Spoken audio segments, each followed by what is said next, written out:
Oke, oke. Assalamualaikum warahmatullahi wabarakatuh. Perkenalkan, nama saya Wanda Ilham, Eskom Mkom.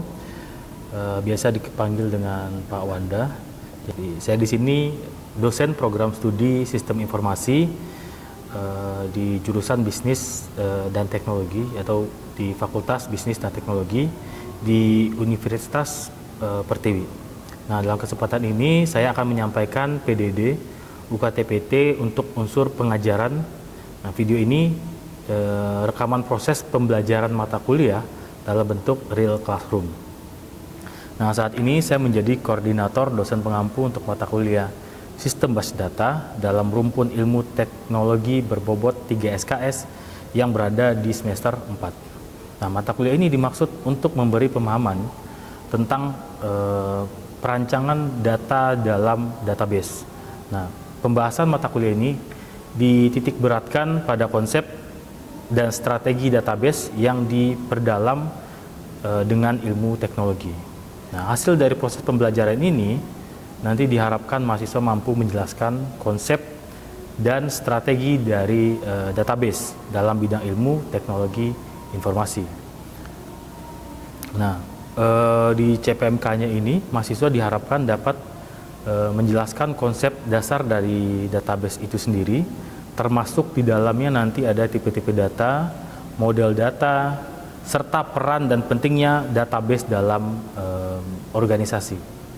Nah, deskripsi mata kuliahnya ini, jadi mata kuliah ini membahas berbagai metode project based learning, jadi mempelajari tentang di mana nanti sistem basis data, jenis-jenis dari basis datanya sendiri, ada perancangan database-nya atau basis datanya, nanti juga ada IRD-nya, Entity Relationship Diagram, dan nanti ada pemrograman basis data.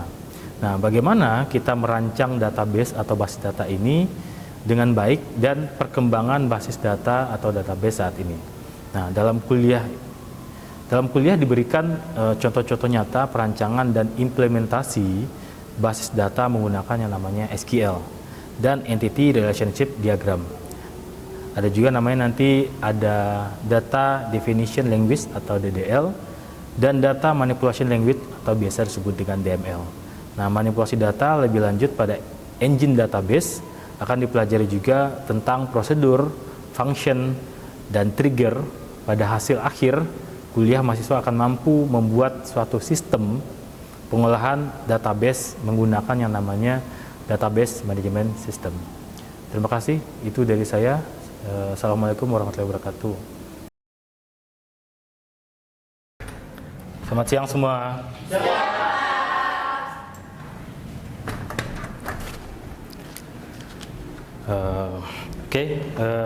Sekarang kita masuk ke materi kita selanjutnya ya, tentang mata kuliah sistem basis data ya. Jadi saya mau nanya dulu, ada yang nggak masuk nggak hari ini? Ada Pak. Siapa? Pak Is. Kenapa? Pak Is sakit, Pak. Pak Is sama siapa? Sarul. Sakit? Sakit apa? Sakit hati. Oke. Oke, nggak apa-apa. Jadi pertemuan tetap kita lanjutkan ya. Sekarang sebelum kita mulai perkuliahan, kita doa dulu. Ya, kita doa dulu. Menurut agama dan kepercayaan kita masing-masing, berdoa dimulai. Selesai? Oke.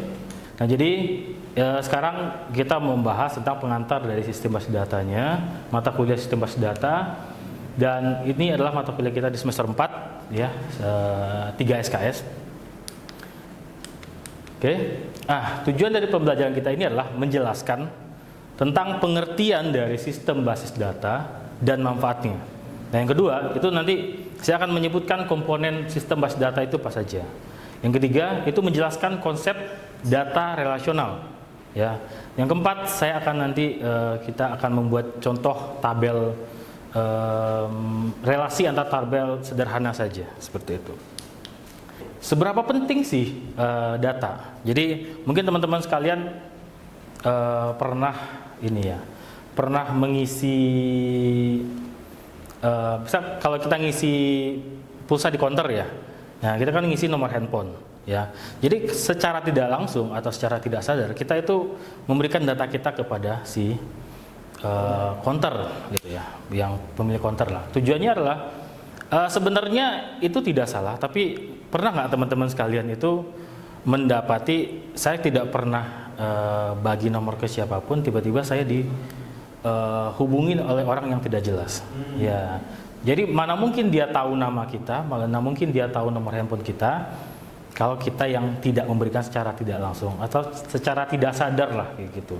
Jadi banyak kan ada juga nggak teman-teman yang bisa udah pernah daftar di bank, daftar daftar tabungan, ya, daftar tabungan. Bisa kalau tabungannya di atas 50 juta itu biasanya ditawari asuransi.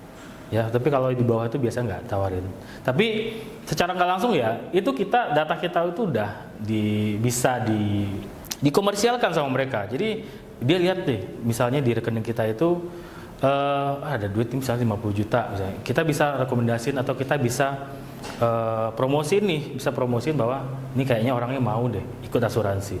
Atau dia nawarin tentang pinjaman lunak dan lain-lain seperti itu, ya.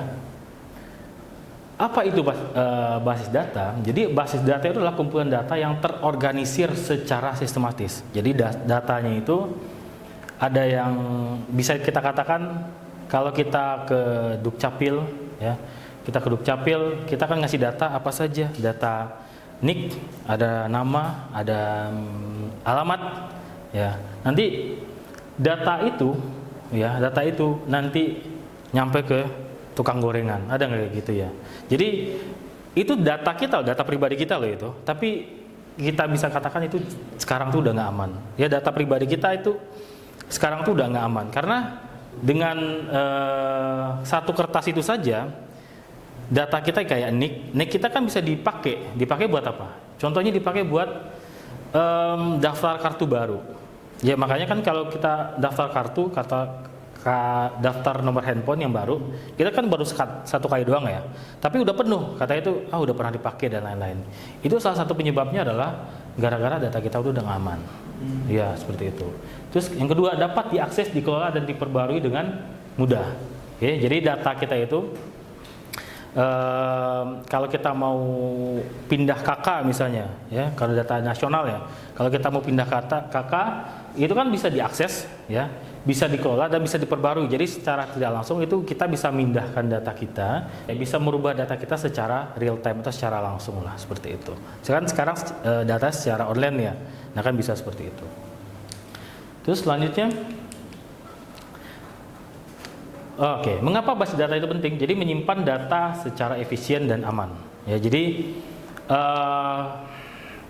tujuannya adalah menyimpan data secara efisien dan aman. Efisien dan aman itu adalah kita tidak perlu lagi buku, kita tidak perlu lagi kertas, kita menyimpan data itu secara daring atau secara online saja, seperti itu. Menghindari yang namanya redundansi data. Redundansi data itu adalah data yang double. Ya, jadi misalnya gini, kalau dulu itu untuk data kan ada yang double ya. Misalnya contohnya atas nama saya misalnya gitu ya, alamatnya ada yang berbeda, namanya sama, nicknya sama, tapi bisa dikatakan datanya itu double, tapi yang beda cuma alamatnya saja, seperti itu yang namanya redundansi data. Terus yang ketiga itu mempermudah pengambilan dalam pengolahan data, ya, mempermudah dalam pengambilan data. Jadi kalau data udah banyak, misalnya contoh gampangnya adalah kita data dari NIK, ya, nomor induk kependudukan kita, itu kan ada 270 orang, ya, warga negara Indonesia. Ya, nanti dibagi lagi perempuannya berapa, laki-laki berapa, nanti umur segini berapa, umur segini berapa. Ya nanti kan kelihatan ya, yang milenial itu umurnya ada berapa persen. Misal contohnya ada sekitar 45% misalnya gitu kan. Nah untuk di politik itu kan sebagai digunakan data tersebut digunakan untuk apa? Untuk menjaring suaranya. Oh, sekarang 35% atau 45% itu adalah pemilih kita itu adalah milenial. Jadi sasarannya untuk pengambilan keputusan adalah, jadi dia bikin campaign atau kampanye itu yang menyasar anak-anak muda. Jadi dia nggak nyasar orang-orang tua lagi, seperti itu. Tujuan datanya gitu. Strategi kampanye seperti itu, gitu ya. Itu diperlukan hampir dalam semua sistem informasi. Jadi sistem informasi itu adalah semua sistem yang terhubung ke dalam yang namanya internet itu bisa kita katakan sistem informasi, seperti itu. Ya. Oke. Basis data adalah kumpulan data yang terorganisir secara sistematis, dapat dikelola di dengan mudah. Oke, contoh sistem akademik yang kayak Edlink. Nah, itu juga bisa kita katakan adalah sistem basis data karena banyak data mahasiswa di sana kan. Terus ada juga e-commerce tahu ya, Shopee, Tokopedia dan lain-lain ya. Karena kan bagaimana dia bisa memberikan kampanye, bagaimana dia bisa memberikan promosi kalau dia tidak melihat bahwa datanya ini adalah yang pengguna Shopee atau Tokopedia itu umurnya adalah antara 25 atau 20 sampai 40 tahun, jadi 70%. Jadi yang ditawarkan kadang kan tiba-tiba kita dapat pemberitahuan yang promo tentang skincare lah atau gadget lah atau seperti apa. Nah, itu tujuannya dia seperti itu, buat dapetin datanya.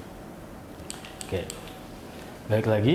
Nah, di sini ada komponen dari sistem basis data ya. Ada database pastinya. Itu adalah tempat penyimpanan data. Kalau dulu tempat penyimpanan data kita kan di lemari ya. Jadi di lemari kita untuk menyimpan data gitu ya. Terus ada juga namanya DBMS. DBMS itu adalah Database Management System. Jadi di sini adalah software untuk mengelola datanya. Terus yang ketiga user itu pengguna atau kita yang pemakai gitu ya.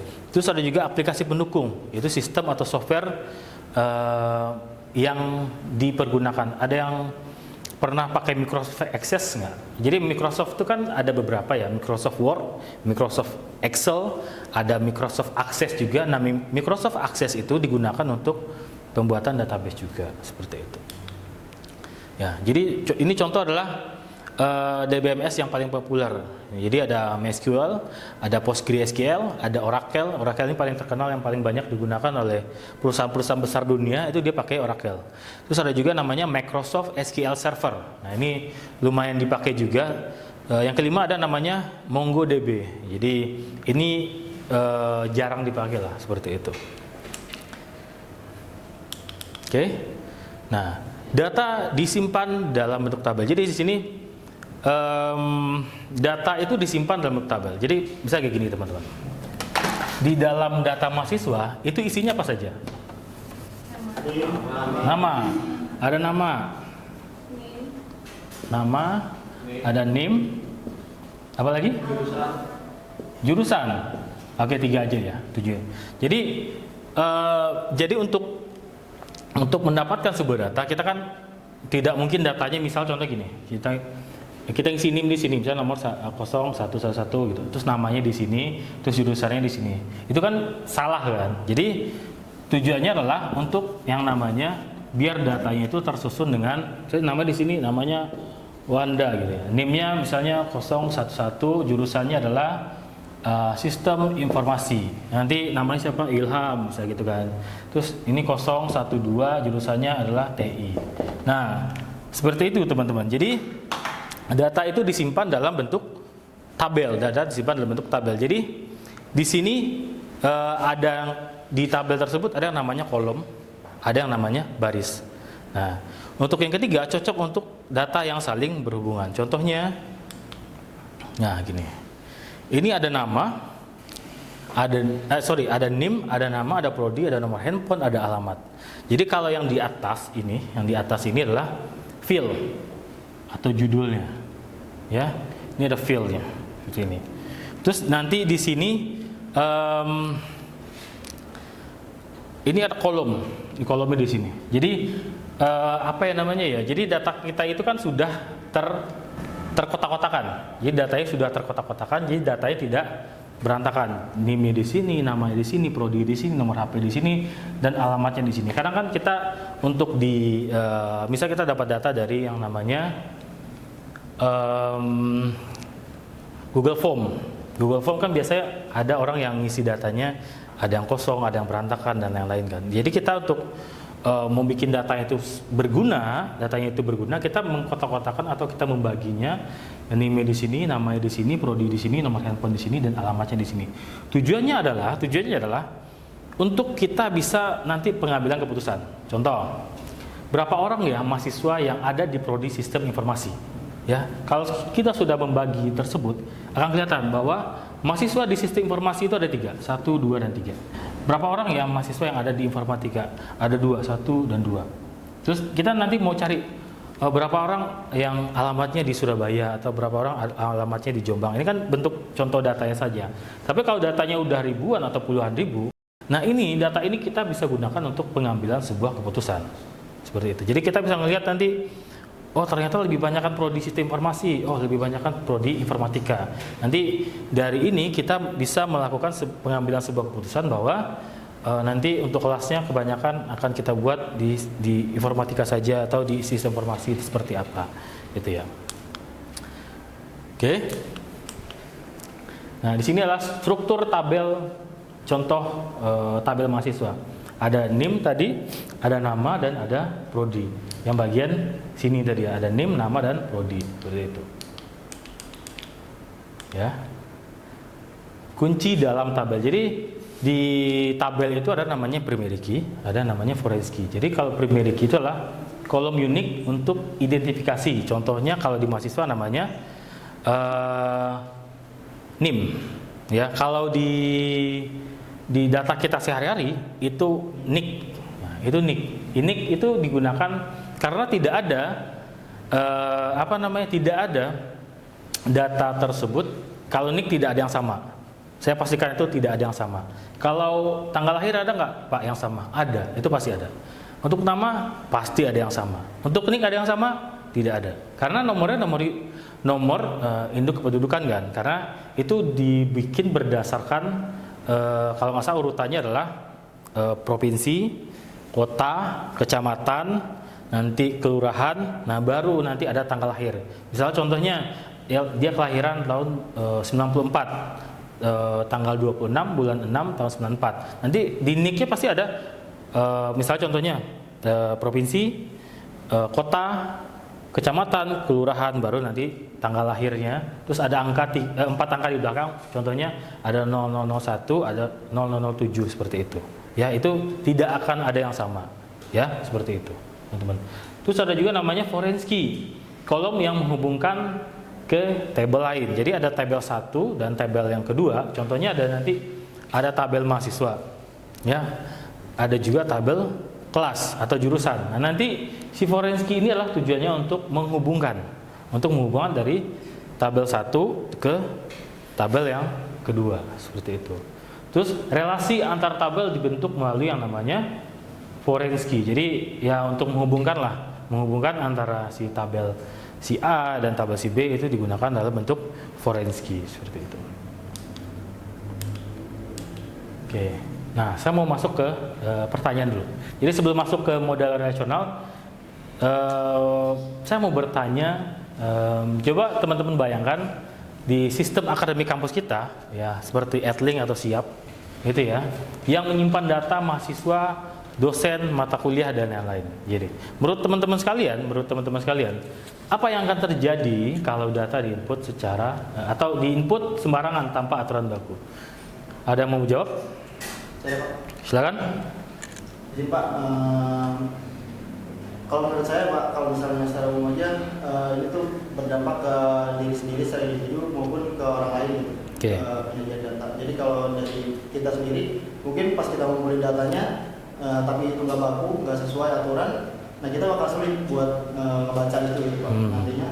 Dan outputnya adalah nanti dia bingung penyajian datanya dipresentasikan ke orang lain atau data orang lain juga bingung gitu Pak. Iya. Jadi buat diri sendiri kita nggak paham, buat orang lain apalagi gitu. Karena kita sendiri aja mungkin kita tahu. Iya benar. Jadi kalau kita nginputin datanya secara tidak ada aturan gitu ya. Contohnya kita mau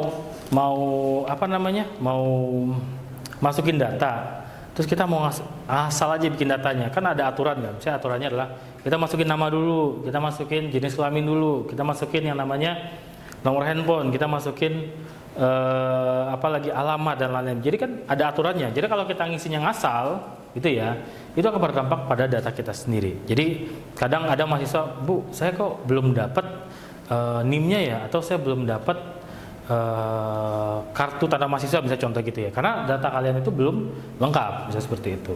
Terus ada juga pertanyaan, Yang kedua, mengapa peran database management system itu sangat penting dalam menjaga konsistensi data tersebut? Ada yang mau jawab? Saya Pak. Oke, silakan.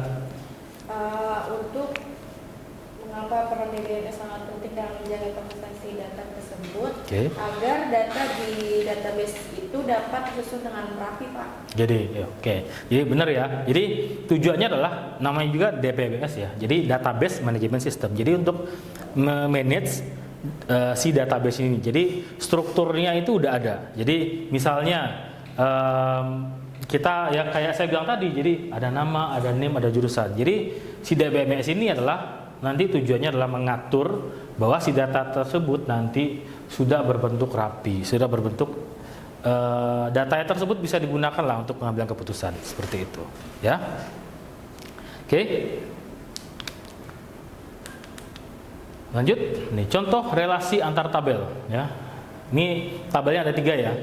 Ada tabel mahasiswa, ada tabel KRS, ada tabel mata kuliah. Jadi dalam tabel mata kuliah, dalam tabel mahasiswa itu namanya ada NIM, ya. Di dalamnya ada NIM, gitu ya. Terus di dalam tabel KRS, jadi contoh deh, di tabel mahasiswa tidak aja NIM, apa aja? Ada nama, ya. Ada NIM, ada nama, ada alamat. Yang akan kita jadikan primary key pastinya NIM tadi. Dalam KRS, misal contohnya, KRS itu ada di dalamnya adalah ada NIM juga, ada kode mata kuliah, ya. Itu yang akan kita jadikan nanti sebagai primary key adalah si kode mata kuliah, ya. Yang akan kita jadikan kode mata kuliah karena kode mata kuliah tersebut tidak akan ada yang sama, ya. Tidak akan ada yang sama. Oke. Selanjutnya ada yang namanya mata kuliah. Ada yang namanya mata kuliah. Jadi dalam tabel mata kuliah tersebut, nanti bukan hanya sih, tapi nanti akan ada tidak hanya kode mata kuliah, ada yang bisa bantu saya untuk memberikan apa saja yang ada di dalam tabel mata kuliah. Ada kode mata kuliah pasti. Terus pastinya ada namanya nama mata kuliah. Ya, karena ada kode mata kuliahnya, sudah pasti ada nama mata kuliahnya. Jadi seperti itu nanti. Jadi kita bikin ada 3 tabel, ada tabel mahasiswa, ada tabel KRS. Jadi tabel mahasiswa ada NIM, ada nama, ada alamat. Ada tabel KRS, gitu ya. Itu nanti isinya NIM, ada kode mata kuliah, dan di tabel mata kuliah itu nanti ada kode mata kuliah dan nama mata kuliah seperti itu.